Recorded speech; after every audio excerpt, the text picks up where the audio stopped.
name is Jackie Lands, and today I'm going to be talking to you about intermembranous ossification. I'm currently in Mr. Premac's Bio 201 course. Let me begin by talking to you about what intermembranous ossification is. During the stages of the development, intermembranous ossification occurs through the formation of bone, and usually occurs in the formation of flat bones of the skull, the clavicle, and the mandible. The first stage of intermembranous ossification, or bone development, occurs with mesenchymal cells. These cells come together and begin to replicate in either mesenchymal or fibrous connective tissue, ultimately forming what we call osteoblasts, which are used in the formation of bone.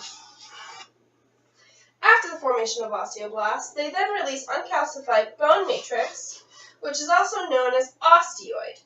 The osteoid is then calcified through the crystallization of calcium salts, plus the addition of the enzyme alkaline phosphatase, which I'm going to abbreviate here.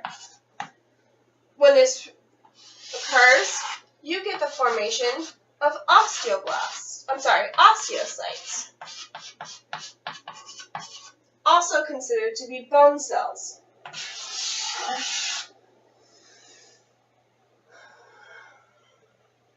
The process of an osteoblast being transformed into an osteocyte is often called ossification. It takes place in what we call an ossification center, which is the structure I have drawn here. These osteocytes, also known as bone cells, which help support maturing bone, tend to house themselves in what we call lacunae. So if here's your osteocyte, here is your lacunae. Here's your osteocyte, here's your lacunae, and those are hollowed out spaces.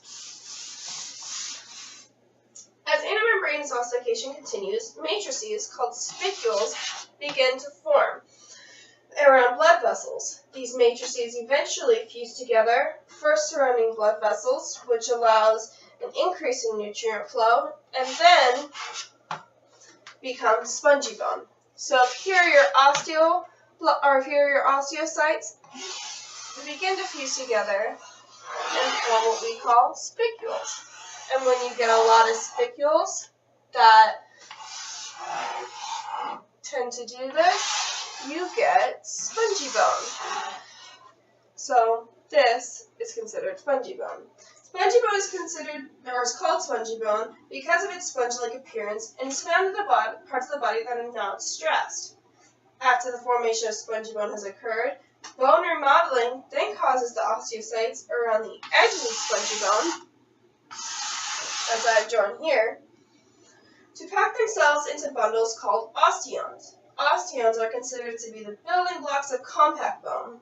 Osteons contain blood vessels which allow blood to run deep within bone to tissues of the medullary cavity, which we will get to later.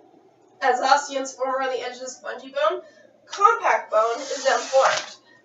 Oops. And that is what I've done here. Compact bone. Down here and down here. Now this formation of compact bone surrounding spongy bone, which is then surrounded by another layer of compact bone, can be described as flat bones. Or to simplify, when you have a compact bone here, and then you have spongy bone here, and you have another layer of compact bone, when all three are like that, you have flat bones.